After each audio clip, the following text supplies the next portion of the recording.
Here, chapter 3.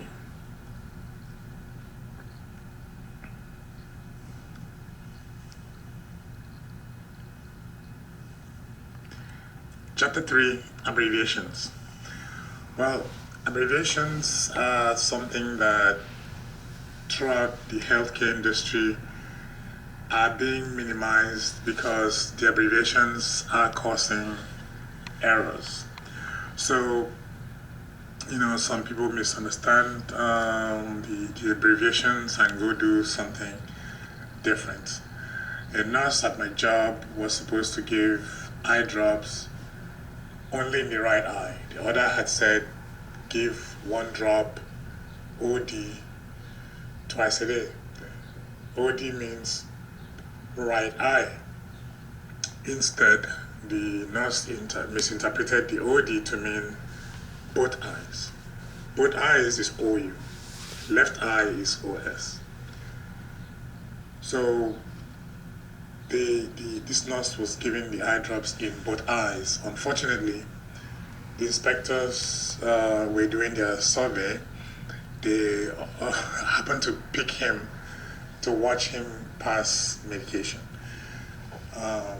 They went to the resident with the eye drops, and he gave the resident in both eyes, and the surveyor read the order and said to the nurse, "You just made an error. The medication only supposed to go in the right eye." And the nurse argued with the surveyor, saying, "No, it's supposed to go in both eyes." And then here the resident said, "I've been telling them that the doctor told me it's only my right eye that was bad and not both eyes, and they've been giving it to me in both eyes."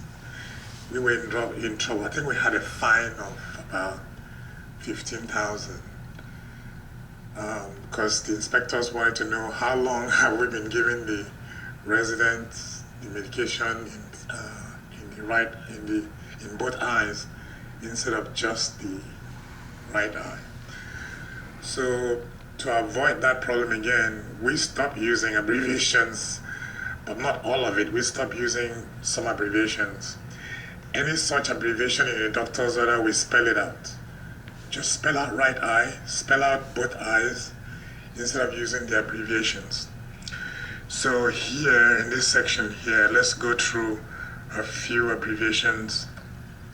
The routes: oral is by mouth, ophthalmic is in the eye, otic is in the ear, nasal is in the nose. So you can go through the rest of those. And then some more commonly used abbreviations and terminology. Q means every, Q 1 hour, that's every 1 hour, every 4 hour. QOD every other day. Let's go to some other ones. So just, on your own, try to understand. Try to understand some of these abbreviations. This is the eye drops, the eye abbreviations that I was talking about. GTT means a drop. OD is right eye. OS is left eye. OU, both eyes, and so on. So just a lot of these are not in use, but you're gonna keep this material as your reference, and you can always refer to it if you need to.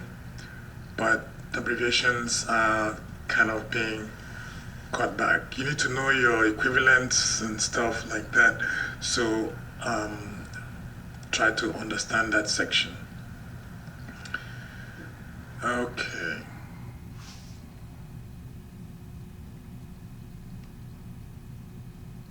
To have to know how to give certain types of medication. So let's go over the list. There are medications there are two types of injections that the CMT can give. The rest, only the RN can give. So let's go over this list here.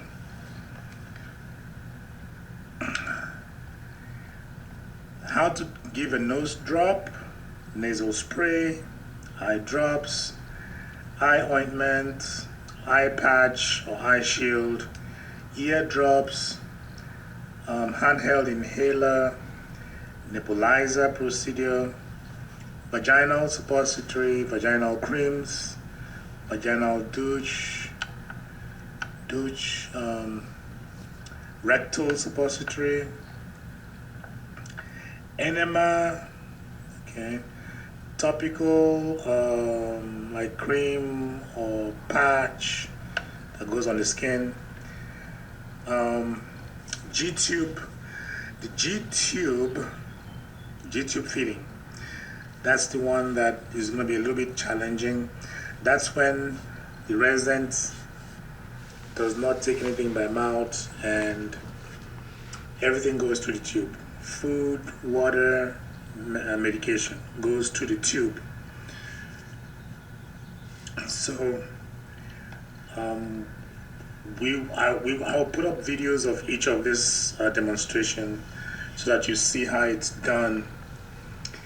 The next one that is also challenging is how to check blood glucose, blood sugar, those that are diabetic, using the AccuCheck machine, blood check monitoring or blood glucose monitoring. Again, we're going to cover this in detail on paper, but the demonstration, I'm going to find videos for you to watch and see how it's done. Usually when the class is done live at the school, we demonstrate, we definitely demonstrate the G-tube machine feeding with a G-tube pump, and then we also have students check each other's blood sugar as a way to learn how to do it. We do the nebulizer treatment, and we also show how to give oxygen. So these 16 skills are skills that every CMT must know how to do. When you go to look for a job, they're going to ask you, they're going to give you a checklist and ask whether you have have been taught how to give these type of injections or how to perform these procedures. So the detailed step-by-step of how to perform each one. That's the next thing here. Again, you're just reading on paper. How to administer nose drop. Those are the steps, right? Follow those steps. Again, you're going to keep this and read it over and over. How to administer nasal spray. Not hard. Again, you also be able to watch a video. There are several videos on YouTube. You can search how to do anything and watch several different videos about the same topic. So this section here, since we're not live, you're gonna watch videos of how to do these. Okay, I will there are videos that will be available for you to go over. All right, so all of this, the remaining part of this chapter here is just how to do this and how to do that. So you're going to read through the rest of those step by step, understanding how to carry out each procedure. All right.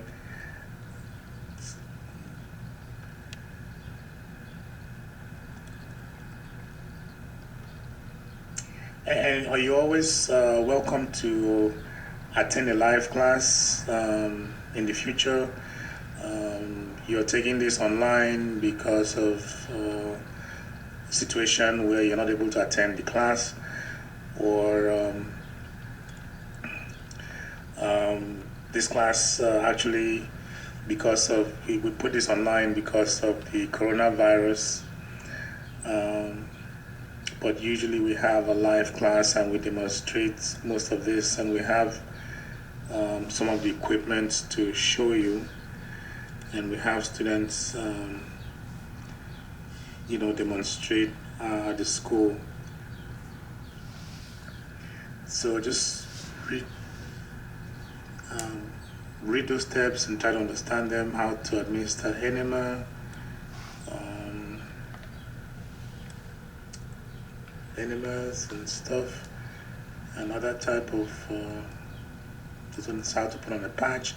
A lot of these are pretty much easy. You probably have done this before, either for yourself or somebody else, but this is where you need to pay more attention.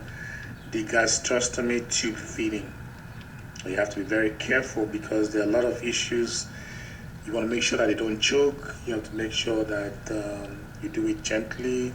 Always put their head up to avoid aspiration. Sometimes they have stomach cramps. You have to make sure that the G-tube is in the right place before you start feeding or before you give medication. But you will see what I'm talking about in the videos, how to do each of these video. You will get to watch those. So these are the somewhat common problems that could happen with G-tube feeding: diarrhea, cramping, constipation, nausea, reflux, the food want to come back up, vomiting, aspiration, that's like choking. So those are, you have to read these carefully and read them over and over. The material is yours to keep, and then you're going to watch the video how to do the G-tube feeding, and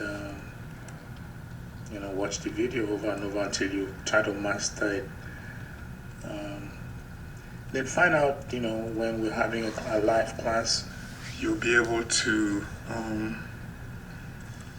come in and observe. Objective 615 is blood glucose monitoring. This is how to check the blood sugar of the resident. A lot of your residents will be diabetic. It's a common diagnosis, and you have to know what to do. If you're afraid of needles or afraid of blood, well, you have to try to get over it fast, because you're going to have to take a drop of blood from the resident to put on the strip, and have the machine read the blood glucose level, blood sugar level, and then if they need insulin, it depends on the doctor's order. Doctor's order could say, check blood sugar twice a day and give insulin if blood sugar is above 120. So now you know that you're going to check the blood sugar twice a day, and if it's more than 120, you're going to have to give the insulin.